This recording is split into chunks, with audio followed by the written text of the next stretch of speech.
Barstool Sports founder Dave Portnoy posted a 6-minute rant on social media in which he blasted Vice President Kamala Harris as the worst presidential candidate in the history of American politics. "I am so sick of being gaslighted like she's some great candidate," the multi-millionaire said in a video on Sunday. "Look at the world stage.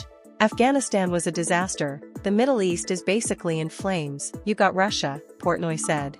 Then on the homeland, inflation's out of control, people burning American flags in the streets, law and order doesn't even seem to matter anymore, you got border, immigration.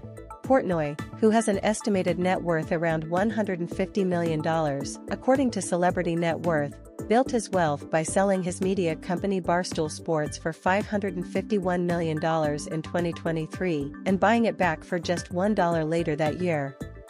Barstool started as a Boston-based print publication and has since grown into a social media empire. "Every once in a while, I get so fed up with politics, I got to do a rant and just let steam off. I try not to, but I've hit the boiling point," Portnoy said in his video. "It's the gaslighting that the left is doing with Kamala Harris, making it sound like she's some great, groundbreaking candidate," he said. "She is the worst candidate to ever run for president ever."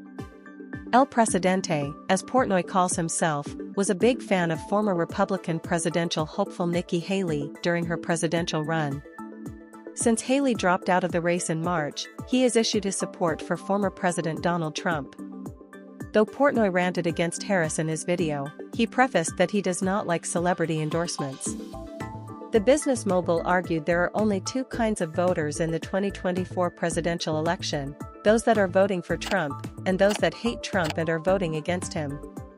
"Americans who vote for Harris are voting against him, Trump, because you hate his guts and you'd vote for a potato or a head of lettuce or anything," Portnoy said. One of Portnoy's biggest gripes with Harris is that she is campaigning as a candidate for change. At multiple rallies, Harris has told the crowds that it's time to turn the page. "This is the sitting vice president of the United States currently, saying she's the candidate for change," Portnoy said. He argued that Harris has to present herself as a candidate for change because most people agree that the last 4 years under President Joe Biden were a disaster. Portnoy also slammed Harris's recent media blitz, including appearances on the Call Her Daddy podcast, The Late Show with Stephen Colbert, and The View. "She's being asked the most simplest questions, softballs that she probably knew were coming," he said.